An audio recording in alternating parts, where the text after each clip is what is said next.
Okay.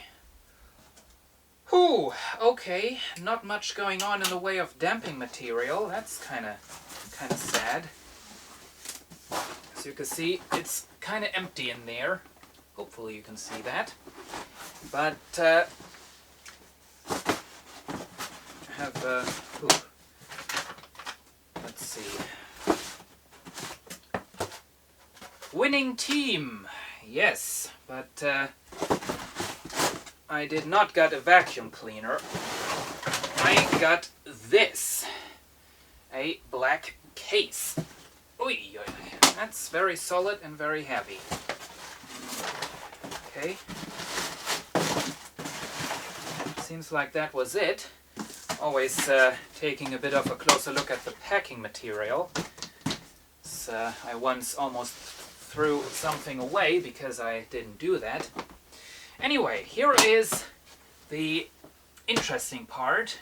This is a nice and solid case, and obviously I didn't pay something for such a case like this because I don't need it. The content is what's interesting, so let's open this up. Okay, I'm going to put this down. Ooh, this needs a good cleaning. And, this also needs a good cleaning. There it is. Yet another camcorder. And this time we have a full-size Super VHS camcorder. This is the Panasonic model NV-MS1 from 1990. One of the first Super VHS, full-size Super VHS camcorders available, I think. And this is not very solid. And this is a rather professional model. I think this was also used by television stations as a backup camera, but, well, at least it has been used. So there it is.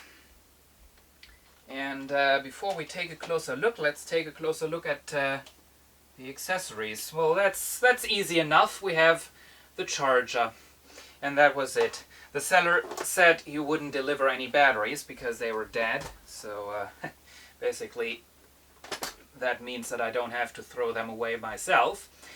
But okay, not much going on that way. I do get this case. It is pretty darn dirty, but better than nothing.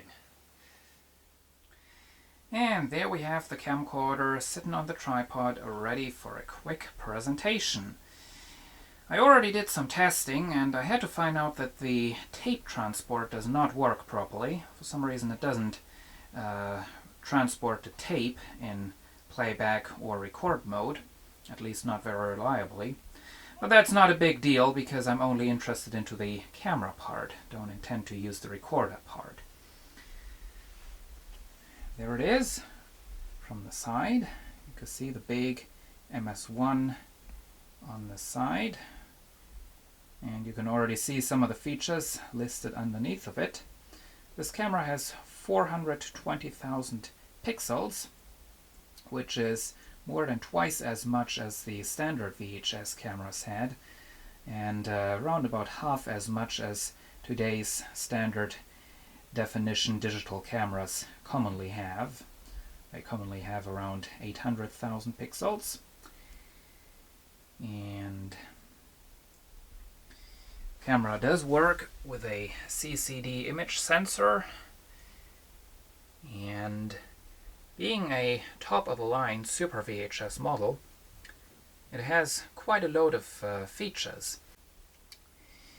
Right up here we have the fader button, high-speed shutter, the famous date and clock insert, have a index switch which records an index signal onto the tape, record a review. Then down here we have the focus for either auto or manual. We have in autofocus, this is a zone select, which selects the area on which the camcorder tries to focus on. And in manual mode, this becomes the push auto button. We have the white balance for either outdoor or indoor or auto.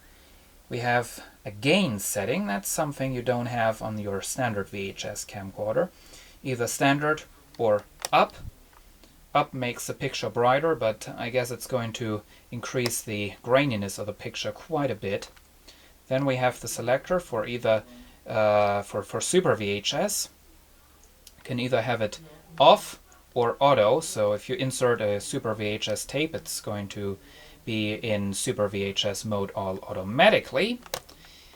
Now down here we have the color phase, which is also a feature that's very unique. You can either set it to have more red or more yellow. As you can see, I'm bumping the viewfinder with my microphone here. And we have a manual iris control, close or open. And then over here we have a little indicator for Super VHS mode. If I turn on the camera, this turns on. If I set it to auto, there's not a tape inside, so it turns on. That's why it does that. And then we have right there a standby.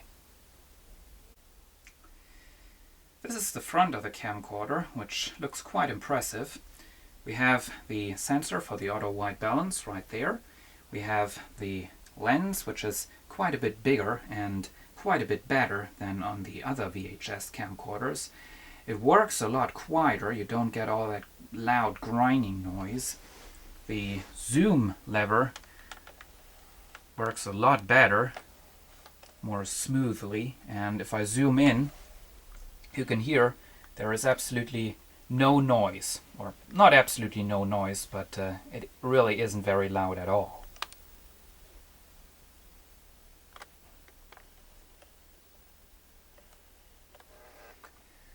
As you can hear. Now, if you go too far, you get that weird noise right there, which is kind of annoying, but oh well.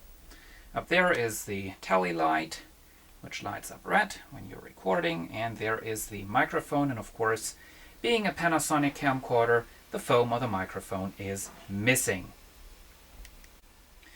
And here is the other side of the camcorder. Once again, MS1 Super VHS. There is even that little sticker left right there. Amorphous Pro head, 10x power zoom lens, and there's that.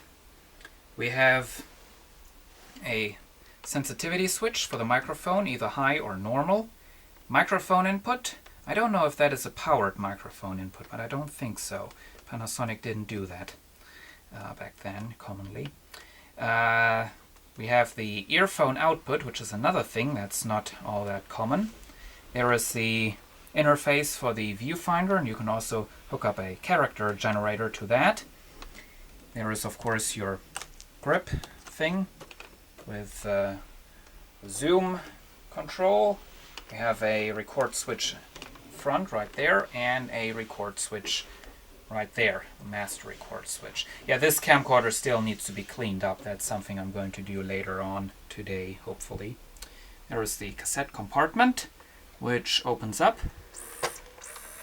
And something's making a loud noise in there. You can probably hear that. That's not quite right. But fairly high quality mechanism. And moving on to the back, we have, getting problems with the cable right there. Okay, better turn it the other way around. Now, on the back, we have the jack for the remote control, which I think is just a simple start-stop remote control. We have the edit switch for when you're dubbing tapes. Then we have the jack for the famous adapter, which has the power input and the AV output and the AV inputs all in one, which I don't really like, but oh well. Then we have the battery compartment. Of course, don't have any batteries. And down there we have, being a Super VHS camcorder, there is something that you don't have on common VHS camcorders, and that is the Super Video Out. Right down there. It doesn't have an input to record, which is kind of interesting. And there we are, back to the side. Just one last look at the top. Microphone, standard accessory shoe, handle. There is the power switch. We have this little door right there, which reveals the controls for the tape counter, the settings for date and clock. This camcorder does have a little backup battery for saving date and time. That needs to be replaced, of course. There is the controls for the tracking, eject button. This is the record play switch. This position it's in record mode, and the camera is having trouble focusing on this, I apologize. This way we have the playback mode, and there are the playback controls. So there you have it, the Panasonic model NV-MS1 Super VHS camcorder from 1990. Hope you enjoyed this video, and see you again soon.